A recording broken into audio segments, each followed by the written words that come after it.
नमस्कार, राजस्थान स्पेशल देख रहे हैं आप। मैं हूं आपके साथ नेहा दुबे। राजस्थान प्रदेश कांग्रेस अध्यक्ष गोविंद सिंह डोटासरा ने झालावाड़ में भारत जोड़ो यात्रा की तैयारी के लिए कार्यकर्ताओं और पदाधिकारियों की मीटिंग ली है। साथ ही उन्हें दिशा निर्देश भी दिए गए हैं। इसके साथ ही प्रदेश डोटासरा ने सभा स्थल और यात्रा के मार्ग का जायजा लिया।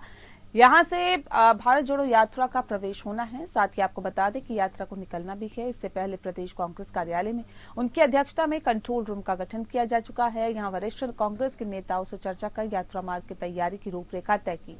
इस दौरान मंत्री ममता भूपेश, साथ ही साथ प्रमोद जैन, भाया रामलाल जाट और विधानसभा के मुख्य उप सचेतक महेंद्र चौधरी भी मौजूद रहे। राहुल गांधी ने यात्रा को लेकर बीते कुछ दिनों में झालावाड़ में कांग्रेस कार्यकर्ताओं की सरगर्मियां तेज हो गई है। भारत जोड़ो यात्रा 4 दिसंबर को झालावाड़ जिले में प्रवेश करेगी। इसके साथ ही पार्टी स्तर पर भी कार्यक्रम की तैयारियां लगभग पूरी हो चुकी है।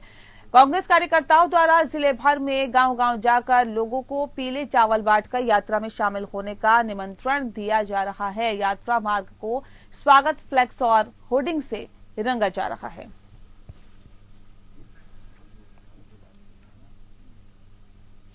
राहुल गांधी की भारत जोड़ो यात्रा को लेकर राजस्थान में टकराव के हालात बढ़ते दिखाई दे रहे हैं। गुर्जर आरक्षण संघर्ष समिति ने शर्तें नहीं मानने की स्थिति में हर हालत में यात्रा का विरोध करने और उसे रोकने का अल्टीमेटम दिया है। गुर्जर आरक्षण संघर्ष समिति के अध्यक्ष विजय बैंसला का कहना है कि शर्तें नहीं मानी तो राहुल गांधी की यात्रा रोकेंगे। उन्होंने कहा कि यात्रा हम नहीं रोक रहे हैं बल्कि सरकार खुद रुकवा रही है।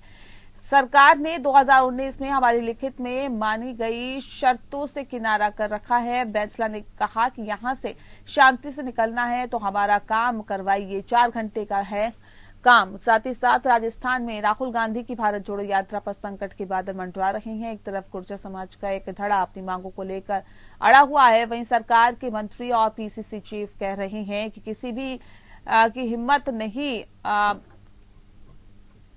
जो राहुल गांधी की यात्रा को रोक सके। इस मसले को लेकर दिन प्रतिदिन माहौल गर्माता जा रहा है। अब शनिवार को गुर्जर आरक्षण संघर्ष समिति ने साफ कर दिया है कि मांगों को नहीं माना तो यात्रा तो रुकेगी। यात्रा रोकने की तैयारियों को लेकर हाड़ौती संभाग में जगह जगह गुर्जर समाज की बैठकें हो रही है। शनिवार को गुर्जर आरक्षण आंदोलन संघर्ष समिति के अध्यक्ष विजय सिंह बैंसला ने एक बार फिर से साफ तौर पर कहा है कि राहुल गांधी की भारत जोड़ो यात्रा का विरोध करेंगे। बैंसला ने पत्रकार वार्ता कर आरोप लगाया कि राजस्थान सरकार भारत जोड़ो यात्रा का विरोध करवा रही है। वह 4 साल पहले हुए समझौते को लागू नहीं कर रही है। गुर्जर समाज आर पार की लड़ाई के लिए तैयार है। सरकार की पहली गोली बैंसला खाएगा। बैंसला ने कहा है कि राजस्थान सरकार जितनी मेहनत हमें रोकने में लगा रही है उसमें से 4 घंटे निकालकर हमारा काम कर देते तो विरोध की जरूरत ही नहीं पड़ती। समझौता होने के बावजूद पूरा नहीं कर राजस्थान सरकार हमसे राहुल गांधी की यात्रा का विरोध करवा रही है। उन्होंने कहा कि हमारी मांगों को लेकर 10 दिन हो गए हैं और कांग्रेस आलाकमान को पता नहीं है कि राजस्थान में क्या हो रहा है। कांग्रेस पूर्व अध्यक्ष राहुल गांधी की यात्रा की तैयारी करने में कांग्रेस लगी हुई है। हम इसके जिम्मेदार नहीं हैं। बैंसला ने कहा कि राहुल जी, सरकार आपको आउटपुट कुछ और दे रही है जबकि ग्राउंड पर कुछ और है। पता कर लीजिए, यात्रा तो रुकेगी।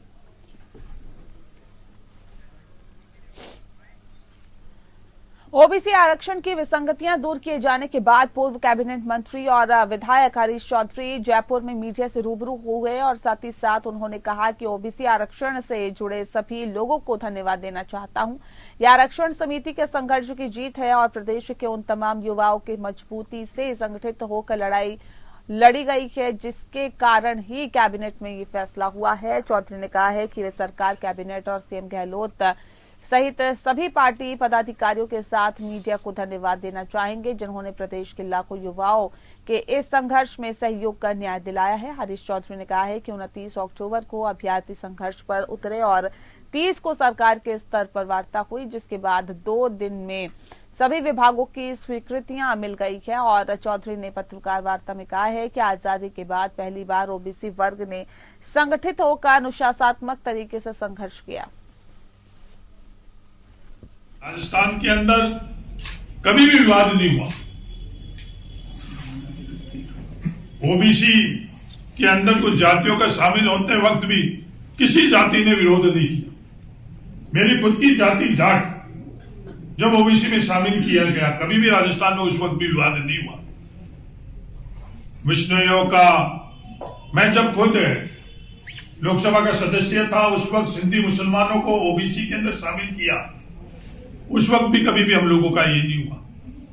ईडब्ल्यूएस के अंदर अनरिजर्व कैटेगरी से 10% ईडब्ल्यूएस को दिया गया, कभी भी विवाद नहीं हुआ। बीकानेर में शिक्षा मंत्री डॉक्टर बी.डी. कल्ला ने करणी राजकीय उच्च माध्यमिक विद्यालय में प्रदर्शनी का समापन समारोह में मुख्य अतिथि के रूप में शिरकत की। राजस्थान राज्य शैक्षणिक अनुसंधान एवं प्रशिक्षण परिषद की अगुवाई में 4 दिवसीय 55वीं राज्य स्तरीय विज्ञान, गणित और पर्यावरण प्रदर्शनी का आयोजन किया गया। इस अवसर पर उन्होंने कहा कि आज का युग विज्ञान का युग है, इसने पूरी दुनिया को ग्लोबल विलेज बना दिया है। उन्होंने विज्ञान का उपयोग विकास में करने का आह्वान किया, साथ ही चिंता जताई कि इसके विनाशकारी उपयोग मानव सभ्यता के लिए अभिशाप है। बी.डी. कल्ला ने कहा है कि देश के पूर्व प्रधानमंत्री स्वर्गीय राजीव गांधी ने 21वीं सदी के तकनीकी क्षमता संपन्न भारत की कल्पना की, वह सपना आज साकार हुआ है। विज्ञान मेला वर्षों बाद बीकानेर जिले में है और पहली बार देश नौक में आयोजित हुआ है। बताया भी जा रहा है कि प्रदेश भर में विद्यार्थियों ने इसका भरपूर लाभ भी उठाया। दवाइयां फ्री की, जांचें फ्री की, 10 लाख तक का इलाज फ्री। आप देख रहे हैं 10 लाख तक का इलाज फ्री। और किसी की किडनी, हार्ट, लीवर इसका ट्रांसप्लांट करना होता है तो 25 से 50 लाख रुपए खर्च होते हैं। आदमी गस खा जाता है, इतने रुपए खर्च होंगे, उसको भी फ्री कर दिया। वहीं खादी एवं ग्रामोद्योग मंत्री शकुंतला रावत ने जयपुर में कहा कि खादी देश की पहचान है। युवा वर्ग खादी को अपनाकर देश में सुखद बदलाव ला सकता है। बजाज नगर में राजस्थान खादी ग्रामोद्योग संस्था संघ द्वारा लगाई खादी ग्रामोद्योग प्रदर्शनी के उद्घाटन सत्र को संबोधित करते हुए उन्होंने इस बात को कहा है। शकुंतला रावत ने कहा है कि खादी हानिकारक रसायन सहित पर्यावरण हितैषी वस्त्र है। साथ ही साथ बताया भी जा रहा है कि ये आत्मनिर्भर भारत की ओर एक बढ़ता हुआ कदम भी है। मंत्री ने कहा कि खादी मेक इन इंडिया की पहली उपज थी, यह अब युवाओं को रास आ रही है और देश के साथ विदेशों में भी लोकप्रियता बटोर रही है। उन्होंने खादी ग्रामोद्योग बोर्ड के अध्यक्ष को ऐसी प्रदर्शनी प्रदेश के सभी जिलों में भी लगाने के निर्देश दिए हैं। शकुंतला रावत ने कहा है कि इस तरह की प्रदर्शनी से न केवल उत्पादकों को बाजार मिलता है, वहीं उपभोक्ताओं को भी अच्छे उत्पाद के चयन में आसानी होती है। वहीं खादी ग्रामोद्योग बोर्ड के चेयरमैन बृजकिशोर शर्मा ने कहा है कि राज्य सरकार बुनकर और खादी आदि से जुड़े हर हाथ को सुदृढ़ बनाने का हर संभव प्रयास कर रही है। राज्य सरकार की मंशा खादी की लोकप्रियता बढ़ाने और आम जनता तक इसकी पहुंच सुलभ करने की है। उन्होंने कहा कि खादी को बढ़ावा देने के साथ ही खादी संस्थानों के कंप्यूटरीकरण और डिजिटलाइजेशन के लिए भी व्यापक स्तर पर प्रयास किए जा रहे हैं। राजस्थान के मुख्यमंत्री अशोक गहलोत जी की भी यही सोच है कि खादी को एक नए रूप में, एक फैशन के रूप में युवा और महिला सभी बच्चे और सभी इसको पहने, क्योंकि ये स्वास्थ्य की दृष्टि से देखें तो एक प्राकृतिक चीज़ों से बने हुए रंग होते हैं और सारी चीज़ें ओरिजिनल आप देखेंगे कि चाहे खाद्य पदार्थ हो, चाहे वस्त्र हो, सभी चीज़ें जो एक धागा काट करके हाथ से बनाई जाती हैं, लूम से, चरखे से, तो ये बहुत बड़ा एक भारत देश की पहचान है खादी। कोटा रेलवे स्टेशन पर स्पीकर ओम बिड़ला की पहल से यात्रियों को राहत मिली है। यहां कंबल निधि का शुभारंभ किया गया। स्पीकर ओम बिड़ला ने कोटा से दिल्ली जाते हुए इसका शुभारंभ करवाया। रेल यात्री कैलाशी बाई से फीता कटवा कर इसका उद्घाटन करवाया गया।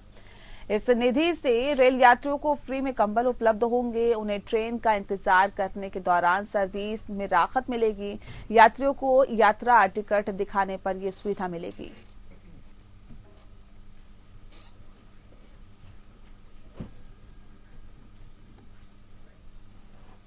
एसीबी भ्रष्टाचारियों के विरुद्ध लगातार कार्रवाई कर रही है। बाड़मेर जिले में लगातार एसीबी ने दूसरे दिन कार्रवाई करते हुए डिस्कॉम के तकनीकी सहायक को 10,000 रुपए की रिश्वत लेते हुए रंगे हाथों गिरफ्तार किया है। जोधपुर की एसीबी टीम ने पट्टा जारी करने के एवज में 1 लाख रुपए की रिश्वत लेने का आरोप में बालोतरा नगर परिषद के आयुक्त को गिरफ्तार किया है।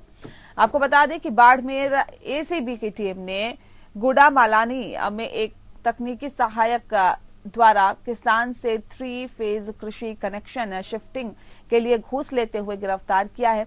वहीं एसीबी टीम तकनीकी सहायता के ठिकानों की जांच कर रही है। इसमें जेईएन सहित उच्च अधिकारियों की भूमिका संदिग्ध है। एसीबी टीम को कुछ दिन पहले परिवादी ने ऑनलाइन शिकायत की थी।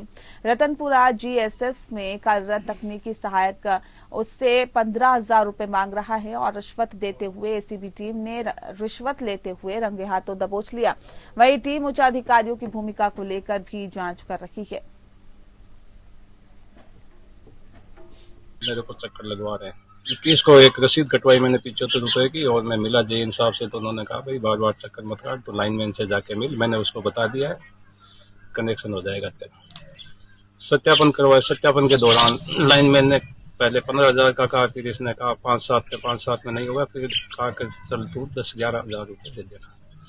और आज ये 10,000 रुपये लेते हैं। जेएन से इनकी बात करवाई तो जेएन साहब ने बात पे कहा कि ये कहाँ फाइल है, मैं पता करता हूँ, अभी पूछता हूँ एक्सचेंज साहब के पास है कहाँ। और उसके बाद दोबारा उन्होंने बंद कर लिया मोबाइल, और ऑफिस में टीम थी वहाँ भी वो मिले। बीकानेर के नया शहर थाना इलाके में महिला के साथ हुई चेन स्नैचिंग की वारदात को अंजाम देने के साथ ही 2 आरोपी पुलिस के हत्थे चढ़ गए। पुलिस ने साइबर सेल की मदद से इस वारदात में लिप्त 2 युवकों को पकड़ लिया है। दाऊजी मंदिर क्षेत्र में एक दुकान महिला के गले से सोने की चेन छीनकर भागने वाले 2 युवक को पुलिस ने दबोच लिया है। ये दोनों युवक हनुमानगढ़ के रहने वाले हैं। दोनों के नाम भी काफी अजीब बताए गए हैं। एक का नाम कबूतर है जबकि दूसरे का नाम कारतूस बताया जा रहा है। पुलिस इन दोनों को अदालत में पेश कर रिमांड मांगने की तैयारी कर रही है, जिससे और मामलों में भी पूछताछ हो सके। नया शहर थाना अधिकारी वेदपाल शिवरान ने बताया है कि दोनों युवकों को डिटेन किया गया है। आगे की पूछताछ की जा रही है। फातिमा नामक इस महिला से चेन छीनने की घटना सीसीटीवी कैमरे में कैद हो गई है और जिसके बाद कोतवाली नया शहर पुलिस इसकी जांच में जुट गई है। पुलिस ने इसे चैलेंज के रूप में लिया है और गिरफ्तारी के लिए काफी मशक्कत की है, जिन 2 युवकों को दबोचा गया है।